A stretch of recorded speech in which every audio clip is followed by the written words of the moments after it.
thank you for tuning in to the iVentLife podcast, your therapeutic outlet for venting the good and the misunderstood experiences of life. I am your host, Crystal. Before we get into today's episode, let's take a moment and hear about our sponsor.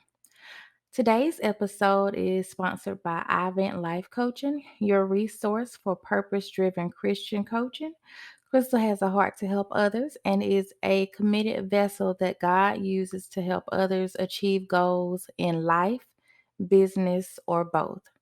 Coaching sessions are available with subscription on the iVentLife app. And if you would like to request a one on one session, visit their website at www.iventlife.com.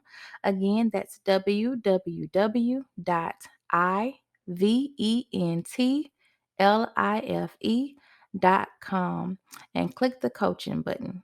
Be sure to tell her that I sent you. Okay, so today's topic is share your fruit.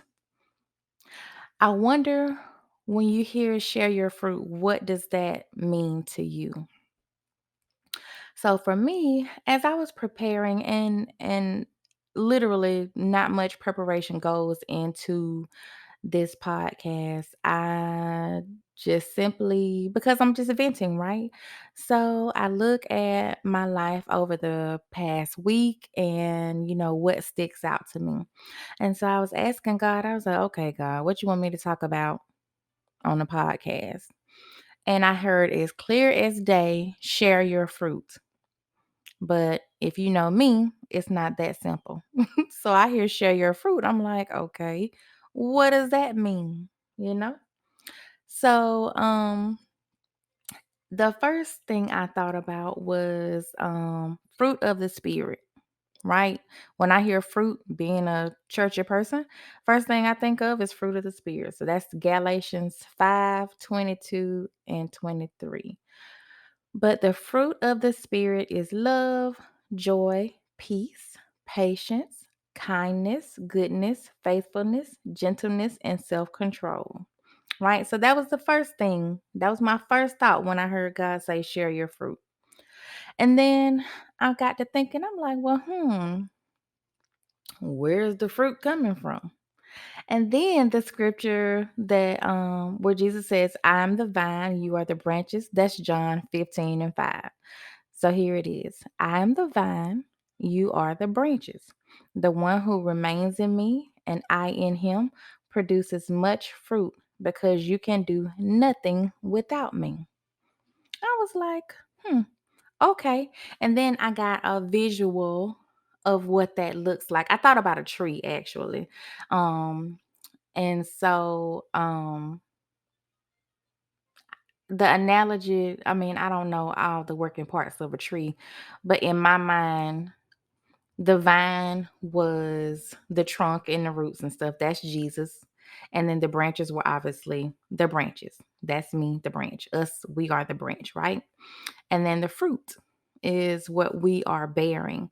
So in the vision, I Jesus is my source. He's the trunk and the roots. And so I'm getting my nutrients from him in order to bear this fruit. So that fruit that I'm bearing is um am I being kind? Am I showing love to others? Am I being peaceful? Am I extending patience to others? And am I exhibiting self-control? That was my initial vision, right? Um, and that was my fruits. Am I exhibiting those things to others? And then, I don't know, something was just like, maybe you should ask him again. So I said, you know, God, I hear you, but what how else does that look? What does that look like for me right now? And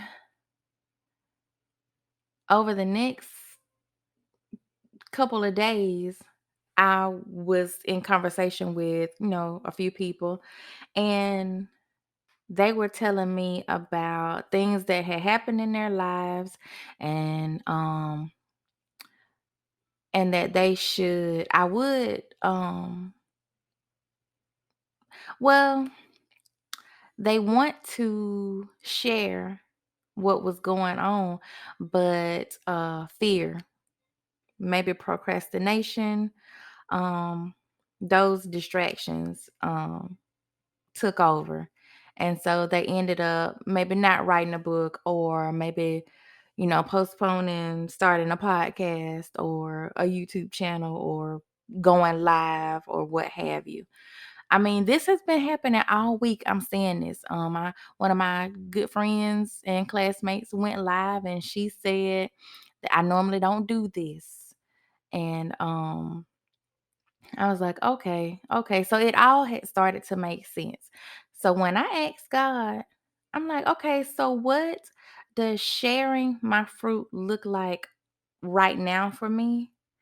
And my fruit in this moment is not only my Galatians 5 fruit, but it's my testimony and the revelations that God gives me. That's also my fruit because I'm connected to Him, and He is imparting this wisdom in me, and then I need to share it. It's How many of you know that when you go through something, it's not just for you.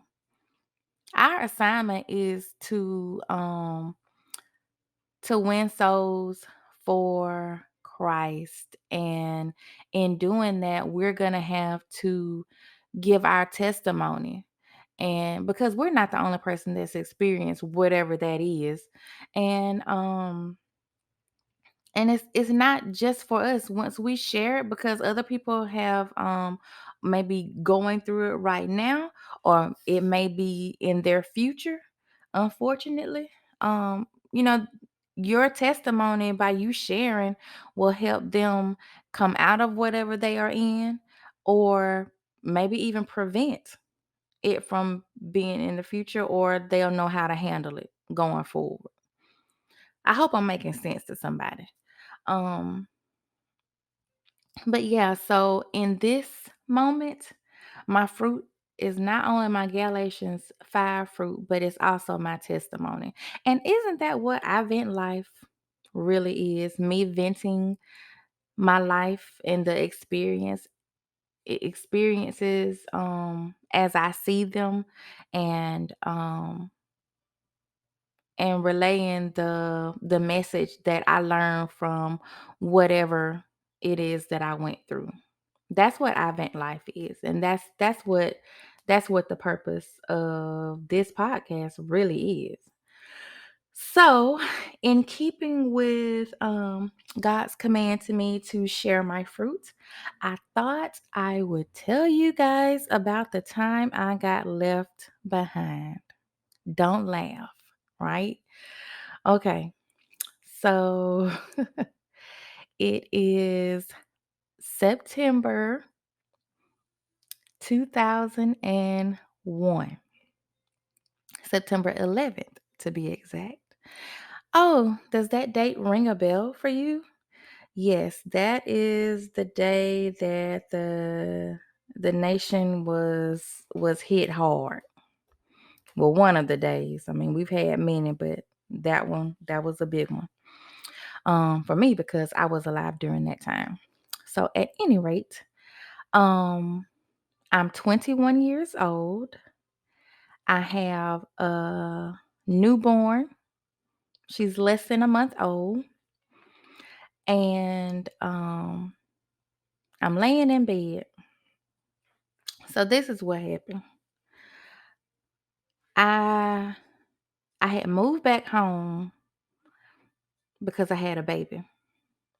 And I didn't know much about taking care of kids, if anything at all, because I'm the youngest in my family, and I mean, I have younger cousins, but I didn't like really take care of them. Really. I used to babysit my neighbor, but for the most part, I mean, you just that's just a couple hours. So I don't know how to take care of a baby. So anyway, I moved back home. So my mom and my village could help me. So I had an apartment, and I think most of my furniture I gave away or left in the apartment for, maybe the next tenant if they wanted it. Anyway, I remember bringing home my TV, which was a huge TV, the ones with the big butt on the back. That's the TV I had in my room at my childhood home. So the TV was in my apartment in the living room, which is a larger space than my bedroom at home. So here I am I got a crib, I have a queen size bed, I got a chester, a dresser, um I want to say a nightstand, maybe two nightstands. No, I think I just had one nightstand, and that's what the TV was sitting on. So long story short, it was tight. That's the moral of that story. It was tight in the room. And I had this big gigantic TV, right?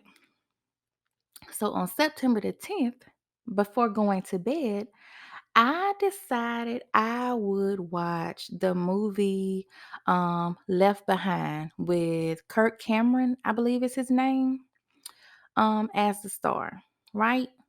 Um I honestly don't know why I watched that movie. I liked the movie. But I don't know what I was dealing with, um, in that moment but leading up to it, so I'm raised Southern Baptist. Um, Everybody in my family is a minister, a preacher, or a pastor, and, well known in the community. Like, I had pressure on me because I had a baby out of wedlock, right? Not only did I have the pressure from my blood family, my church family, um, I was receiving pressure on that end as well. And my pastor was called me in his study, and he was like, "So when when do you want to go up before the church?" I said, "Go up before the church for what?" Everybody knows me. I can be a little bit jazzy at times. So I'm like, "Go up before the church for what?" Now I'm catching the attitude because I don't know what you're talking about. I ain't finna sing no solo. We already did Sunday school. Like, what you want me to do? That you asking me on the spot. And what he was talking about was that, listen, and being traditional and religious, um they used to ask people to, like, if you did a public sin, air quotes, they wanted you to go in front of the church and apologize. To who? For what? I ain't did nothing to these people at this church. So um I respectfully told him, I'm straight. I'm straight on that, sir. No, I'm not going before the church. Because why? I said I didn't do anything to the people at this church. And my grandmother, I was telling her about the situation, and she was like, "Well, that's what you're supposed to do." And I was like, "Well, I ain't doing it." Okay? Um I'm just not doing it because I didn't do anything to the church. I said, and if I'm being honest, I was like, child, half these people at the church doing the same thing. They just didn't get pregnant. So that's why they don't have evidence of their sinning. But yeah, I was like, no, I have repented, and I talked to God about it, and I don't feel that going before the church is necessary. Like, that's just you trying to embarrass me. I literally said these things. Um so I'm sure that didn't sit too well with him, but at this point, I'm not concerned with anybody else's feelings except for mine own, right? So, fast forward to September 10th, that night, and maybe I was feeling guilty, I don't know. But anyway, I watched Left Behind and I fell asleep to it. And September 11th, I wake up to breaking news on my gigantic television. So, I mean, picture it. I wake up in this tight space. I mean, like my room wasn't like small, but I mean it was tight because I had a lot of stuff in there. Um, I wake up and all I see is the TV and it's smoke. And I'm like, is this a movie? And then I'm like, no, this is live. And then I'm listening to what they're saying. And then all of a sudden, a plane comes and hits the second tower. And I mean, it's just havoc. And I'm like, oh my God, what is happening?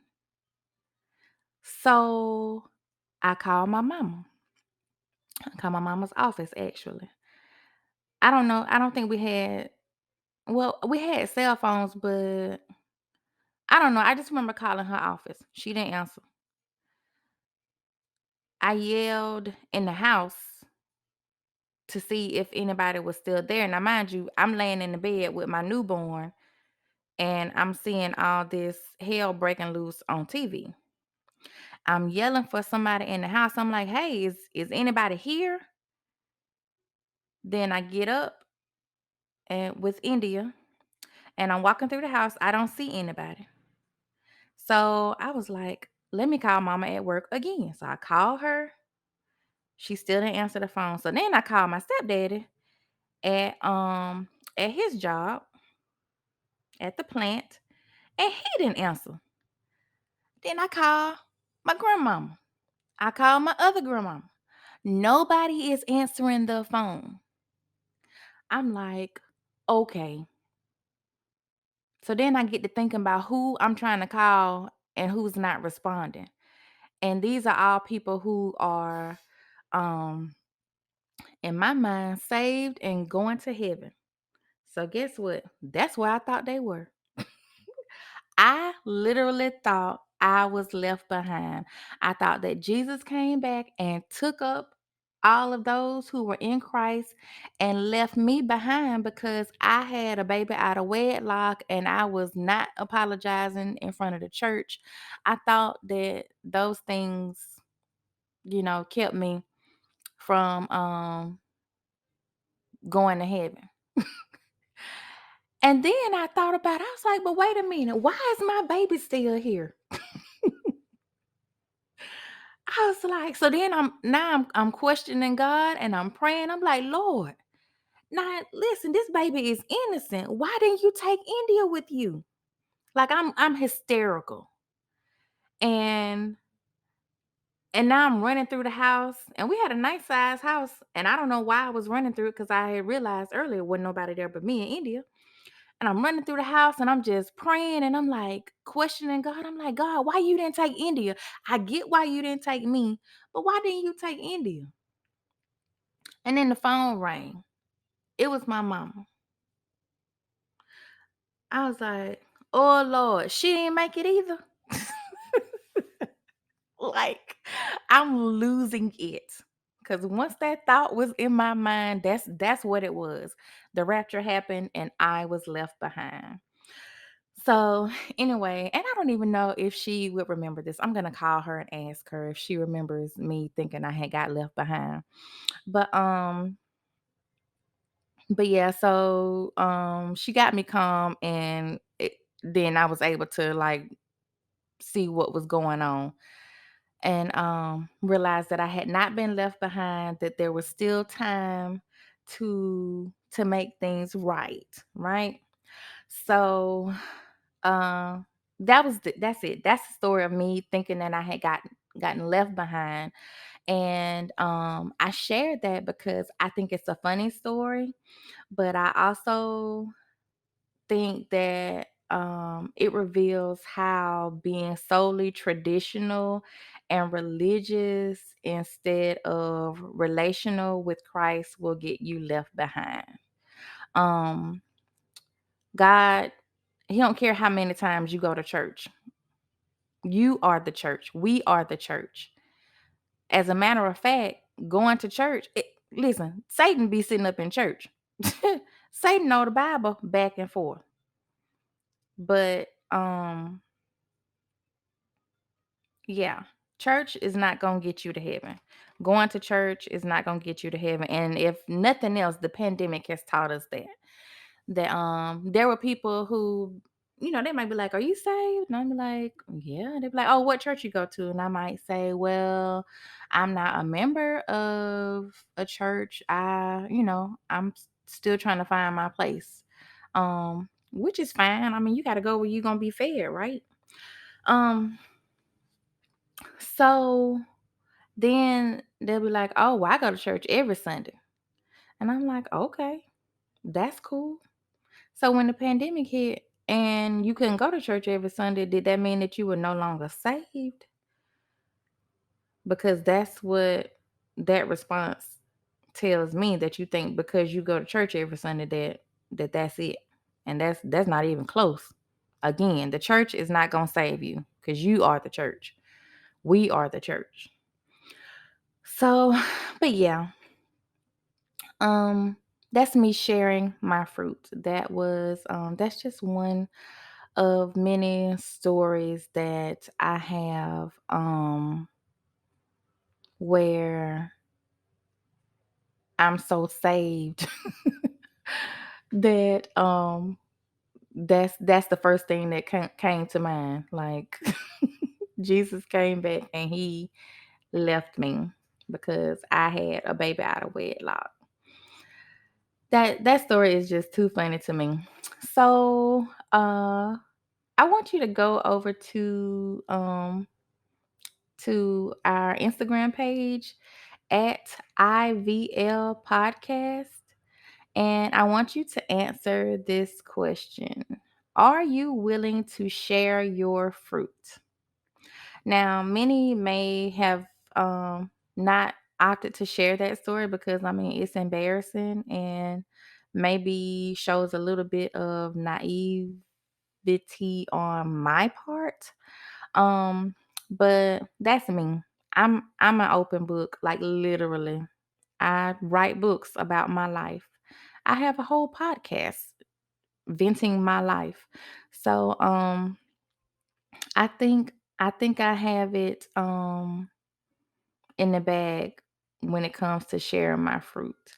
Um and maybe this was just God's way of, maybe there were some things that I chose to keep private that he would also like for me to share. And I don't know, that's something I'm gonna have to pray about. All right, so next up on the agenda is this week in social media. So I don't know if you guys have been seeing this, but I literally have this song stuck in my head, Knees Like Megan, Knees Like Megan. And I see these challenges where people are trying to show whether they have the Megan the Stallion knees or not, right? And I'm one of them. Now, I didn't post anything. I didn't even record a video, but ask my children. I've been walking around the house or in random places just trying to see if my knees are like Megan's. And what I realized is I definitely have Mahalia knees, not Megan, but Mahalia. Um, because I can't do that anymore. And that's okay. I guess it's okay. What I'm learning from this experience is that I really am 41. To some, that might not be old, but to others, I may as well be somebody's grandma. And with that being said, that brings me to a video that I watched. on YouTube. Uh, Priscilla Shirer, if I'm saying her name correctly. I love her, by the way. Um, she did a video, gosh, I can't remember how long ago, but it's been showing up on my feed all week. No matter what I'm watching, I could be going to YouTube for recipes or how to fix something, and this video um is right there for me to watch next. And it's entitled "You're Right Where You Need to Be." Um, Man, there were a lot of gems in this video. So I encourage you to go over to YouTube and find it and watch it. It's Priscilla Shirer, and it's entitled "You're Right Where You Need to Be." So um with this revelation, well, in the video she was sharing um how age is not determined or should not be determined by our birth date, but yet by our death date. And her explanation was that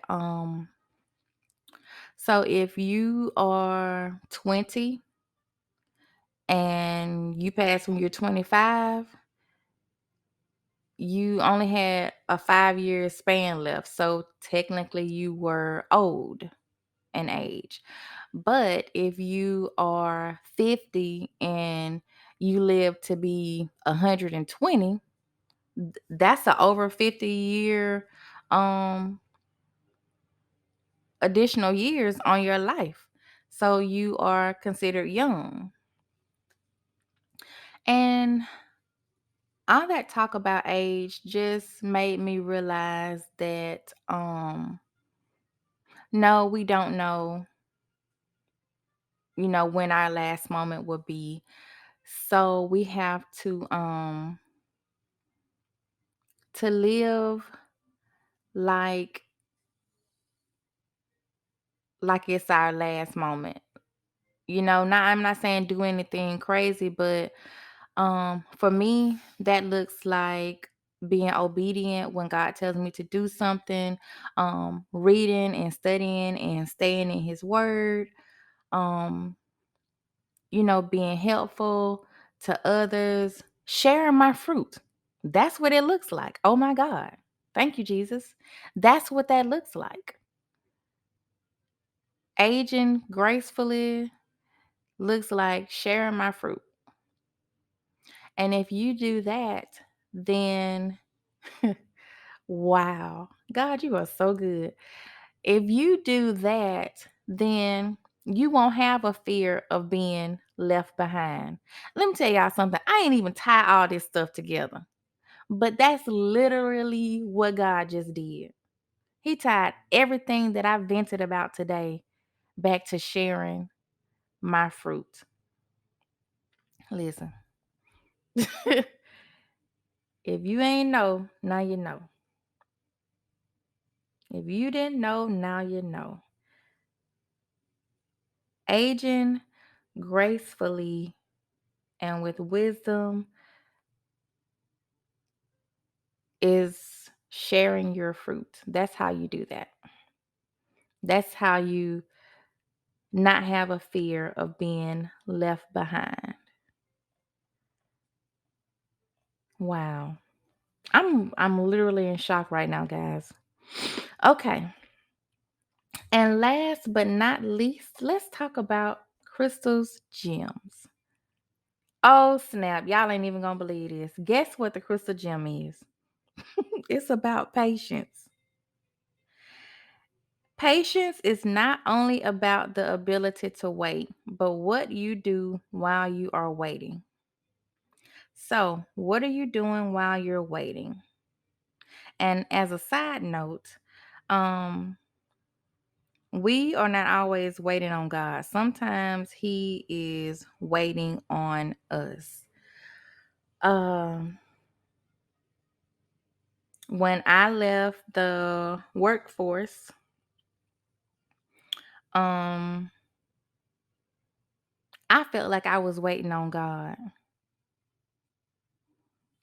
But I learned that it was actually me who was the holdup because I wasn't being obedient. I kept saying, "Lord, give me confirmation. Send me a sign. Make it crystal clear." And I mean, it was right in my face like, "Girl, you're ready. Let's move forward." And I just kept saying, I'm just gonna be patient and I'm just gonna wait on God. What was happening was I was fear, basically. I was fearful of not having what some would consider to be a guaranteed paycheck. So I thought that I needed like this lump sum of money saved and so forth. But God was like, "Girl, I'm going to provide for you. You have nothing to worry about. I'm here. Stay in me and I got you." And so, once I finally decided to be obedient, then he's just been showing up and those provisions that he told me, now I'm seeing them.